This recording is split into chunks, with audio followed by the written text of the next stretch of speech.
Assalamualaikum warahmatullahi wabarakatuh. Om Swastiastu, Namo Buddhaya, salam, salam sejahtera, salam kebajikan. Masih bersama kami di sini buku siswa anak sekolah yang akan selalu menemani teman-teman untuk belajar bersama mengenai soal-soal P3K keguruan. Edisi kali ini kita akan berbagi mengenai soal-soal P3K untuk kompetensi teknis pendidikan guru sekolah dasar dan kompetensi teknis pedagogi.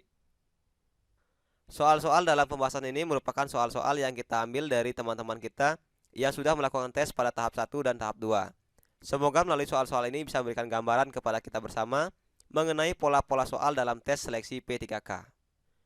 Namun sebelum lanjut, mari kita berdoa sejenak agar apa yang kita bahas pada kesempatan ini memberikan manfaat untuk kita bersama. Soal yang pertama, Bu Reni dalam pembelajaran di kelas selalu memberikan apersepsi materi dengan mengaitkan materi pembelajaran sebelumnya dengan materi yang akan dipelajari hari ini. Kegiatan yang dilakukan Bu Reni dalam kegiatan awal pembelajaran tersebut merupakan prinsip pembelajaran yang dikemukakan oleh A. Gansne, B. Maslow, C. Edgar Dill, B. Brunner, E. Ausubel. Kita lihat dulu pembahasannya berikut ini. Nah, jadi kegiatan yang dilakukan Bu Reni ini lebih tepatnya berhubungan dengan teori belajar David Ausubel. Nah, di mana David Ausubel ini merupakan seorang ahli psikologi pendidikan, memberikan penekanan pada pentingnya pembelajaran yang bermakna dan pentingnya pengulangan sebelum dimulai pembelajaran. Nah, ini perlu diingat, pentingnya pengulangan sebelum dimulai pembelajaran. Nah, sebenarnya dari pengertian ini kita sudah bisa menjawab untuk pertanyaan ini, yaitu pasti yang E. Karena di sini Bu Reni itu memberikan apersepsi dengan mengaitkan materi pembelajaran sebelumnya. Nah, jadi yang namanya mengaitkan materi pembelajaran sebelumnya itu pasti pengulangan kan? Jadi pasti jawabannya itu yang E, Ausubel. Tapi kita lihat lagi referensi lain mengenai David Ausubel ini untuk menambah wawasan kita bersama. Nah, inti dari teori Ausubel adalah tentang belajar bermakna atau meaningful learning. Nah, di mana dimensi belajar menurut Ausubel itu ada dua, yaitu penerimaan atau penemuan, kemudian yang kedua hafalan atau bermakna. Yang dimensi pertama, penerimaan atau penemuan itu lebih menekankan bagaimana peserta didik memahami materi yang diberikan. Apakah dengan penerimaan, berarti guru yang menjelaskan, atau dengan penemuan, berarti siswa itu menemukan dengan sendiri. Baik itu misalnya dengan melakukan praktik atau yang lainnya. Dimensi kedua yaitu hafalan dan bermakna.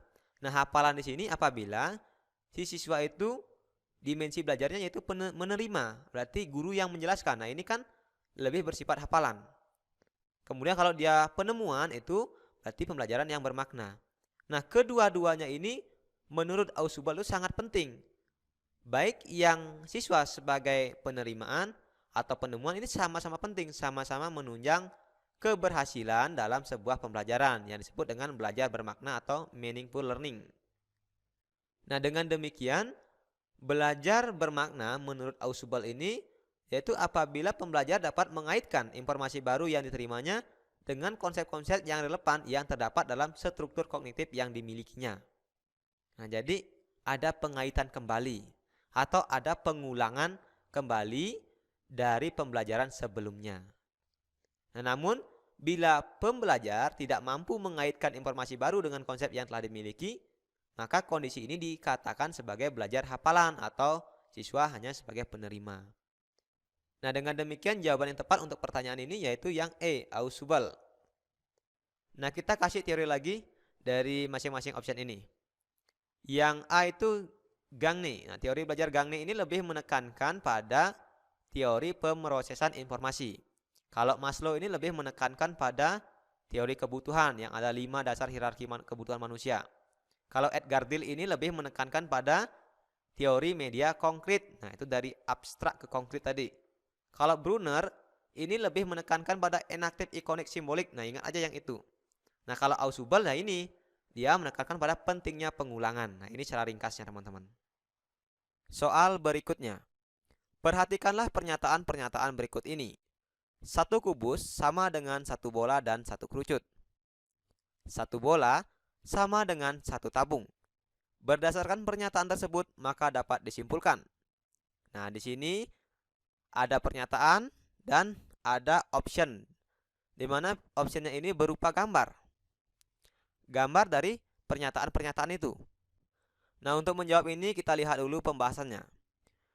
Nah, untuk teman-teman kalau menemukan soal seperti ini, itu kita buat dulu perumpamaannya. Jadi kita perhatikan dulu pernyataan soal. Nah, untuk pernyataan soal yang pertama, satu kubus itu sama dengan satu bola dan satu kerucut. Jadi kita buat dulu. Satu kubusnya kita buat itu sama dengan satu bola dan satu kerucut. Nah, kita buat perumpamaan seperti ini. Kemudian di pernyataan kedua itu ada satu bola sama dengan satu tabung. Jadi ada dua pernyataan. Kalau nanti ada tiga pernyataan, teman-teman buat lagi ilustrasinya. Nah, setelah kita buatkan ilustrasi, kita amati kembali pernyataannya. Pernyataan nomor satu kubus itu sama dengan satu bola dan satu kerucut. Jadi kita analogikan teman-teman, analogikan dengan angka terkecil. Jadi kita buat aja, bola ini nilainya 1, kerucut nilainya 1. Maka kubusnya nilainya berapa? Berarti kubusnya itu bernilai 2. Nah, kita analogikan seperti ini. Jadi kan kalau sudah kita analogikan begini, kita lebih gampang. Oh, satu kubus sama dengan satu bola dan satu kerucut. Artinya kalau kubusnya itu bernilai 2, berarti bola bernilai 1, kerucut bernilai 1. Itu kan sama. Sisi kiri 2, sisi kanan juga 2. Nah, 1 tambah 1 kan 2. Kemudian di pernyataan kedua, itu satu bola sama dengan satu tabung. Bolanya tadi kan bernilai 1. Berarti tabungnya itu juga bernilai 1. Karena dia satu bola sama dengan satu tabung. Nah, teman-teman, setelah kita mengilustrasikan seperti ini, kita masukkan ke option pilihan gandanya. Nah, di sini kita lihat pada gambar itu kan seakan-akan gambar timbangan itu, teman-teman. Jadi kalau teman-teman melihat gambar seperti ini, kita bayangkan. Nah, kita lihat dari sisi kanan soal. Nah, artinya begini. Kalau teman-teman menghadap ke komputer, itu tangan kiri teman-teman, yang sebelah kiri teman-teman, itu artinya sebelah kanan soal, teman-teman. Karena kita berlawanan dengan komputer kita. Jadi yang nanti ada di sebelah kanan tangan teman-teman, itu artinya sebelah kiri soal. Begini. Nah, ini kan kalau kita lihat dari tangan itu berada di sebelah kiri tangan teman-teman. Berarti yang ini sebenarnya sebelah kanan soal. Kalau yang ini itu kan sebelah kanan tangan teman-teman. Berarti ini artinya sebelah kiri. Nah, kita lihat dulu pernyataannya. Di soal untuk pilihan option yang A ini ada dia kubus, bola, tabung, bola.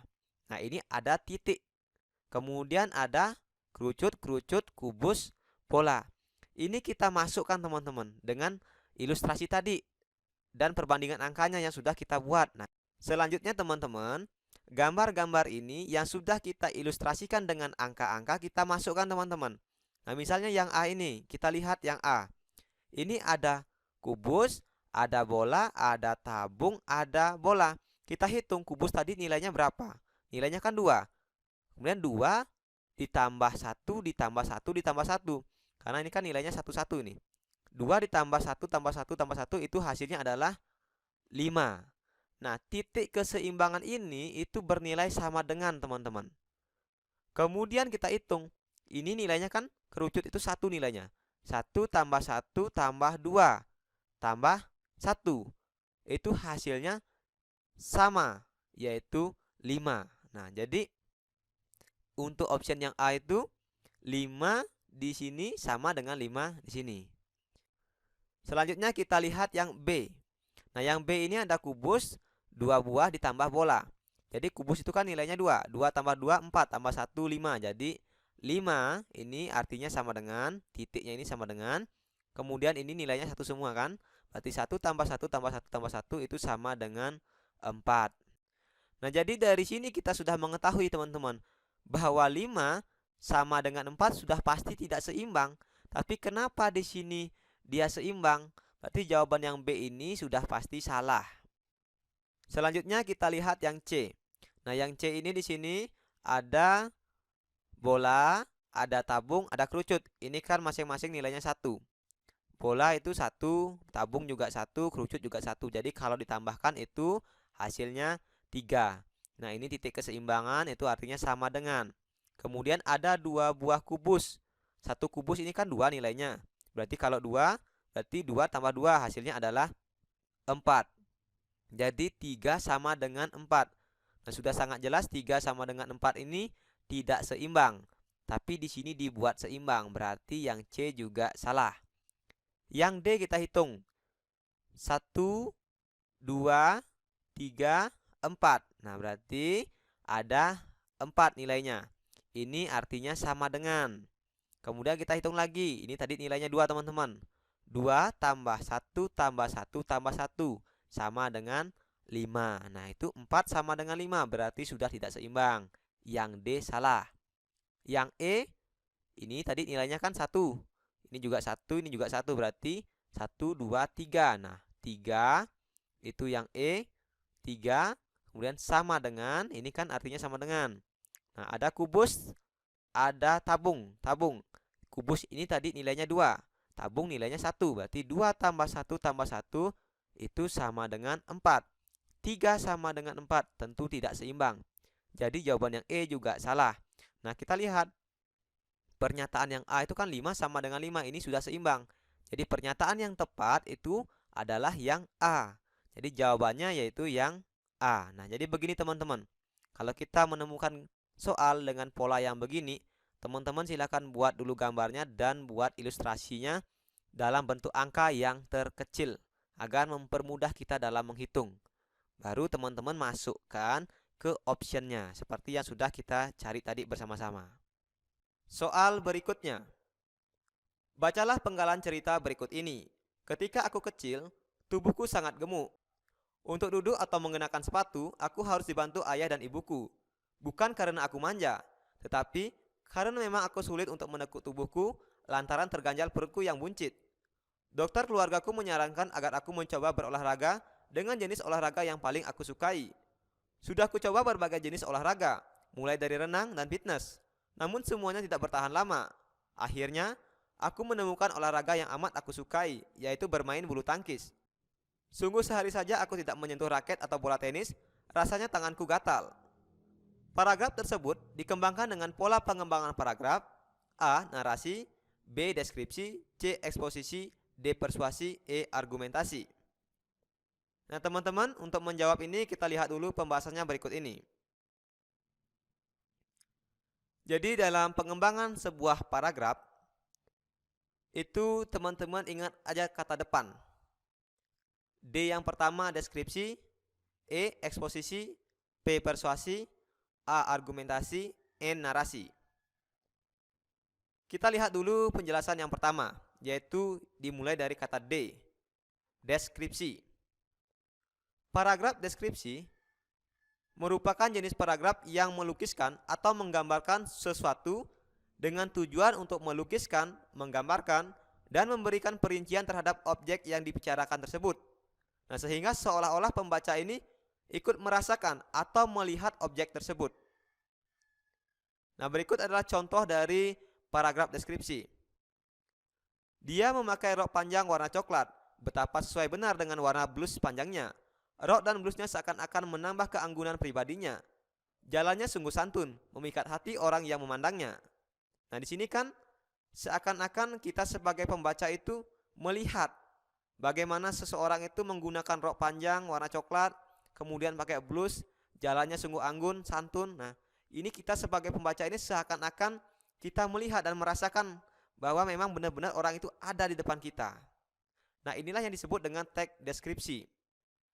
Teks deskripsi ini sendiri bisa nanti juga dia menggambarkan suatu pemandangan teman-teman atau suatu objek tertentu. Nah, kebetulan di sini yang digambarkan atau objeknya yaitu berupa seseorang yang menggunakan rok panjang berwarna coklat. Nah, ini adalah yang dideskripsikan. Kemudian yang kedua yaitu ada paragraf eksposisi. Nah, kata depan huruf E-nya itu artinya eksposisi. Paragraf eksposisi merupakan jenis paragraf yang berisi suatu penjelasan atau pemaparan mengenai sesuatu yang bertujuan untuk memberikan informasi kepada pembaca. Nah, berikut adalah contoh dari teks eksposisi. Hingga saat ini, sampah menjadi permasalahan yang tak kunjung usai. Penyebab utama masalah mengenai sampah datang dari sampah rumah tangga yang terus meningkat jumlahnya setiap hari. Sampah ini biasanya berasal dari sisa bahan kegiatan rumah tangga yang sudah tidak terpakai. Nah, dari sini kita diberikan pemaparan atau kita diberikan informasi mengenai masalah sampah. Nah, inilah yang disebut dengan paragraf eksposisi yang berisi penjelasan atau pemaparan dengan tujuan untuk memberikan informasi kepada pembaca. Yang ketiga yaitu paragraf persuasi. Huruf P itu artinya persuasi. Paragraf ini merupakan paragraf yang berisi imbauan atau ajakan kepada orang lain untuk melakukan sesuatu seperti yang diharapkan oleh penulisnya. Nah, berikut adalah contoh dari paragraf persuasi. Tanah longsor merupakan masalah yang umum terjadi pada wilayah pegunungan. Peristiwa ini mengakibatkan adanya berbagai kerugian, baik kerugian secara material maupun kerugian secara non-material. Perlu kita ketahui bersama bahwa sebagian besar peristiwa tanah longsor diakibatkan oleh ulah tangan manusia itu sendiri yang merusak keberadaan hutan hijau, mulai dari pembakaran hutan sampai dengan penebangan hutan secara liar. Untuk itulah, agar peristiwa tanah longsor tidak terulang secara terus-menerus, maka masyarakat perlu memiliki kesadaran untuk menjaga hutan. Nah, di sini dari teks persuasi ini tujuannya yaitu agar orang yang membaca ini mengikuti apa yang ingin diharapkan oleh penulisnya. Atau dengan kata lain, teks persuasi ini berisi himbauan atau ajakan. Dari teks ini kan kita mendapatkan informasi mengenai tanah longsor, kemudian akibatnya, kemudian penyebabnya.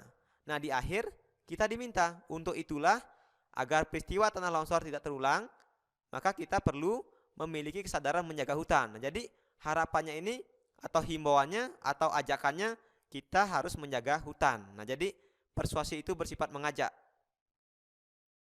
Berikutnya yang keempat yaitu paragraf argumentasi. Nah, kata A itu artinya argumentasi. Paragraf ini merupakan jenis paragraf yang berisi suatu penjelasan atau pemaparan yang gagasan utamanya bersifat pendapat atau berisi ulasan mengenai pokok bahasan dan ide dari pribadi penulisnya. Nah, berikut adalah contoh dari paragraf argumentasi.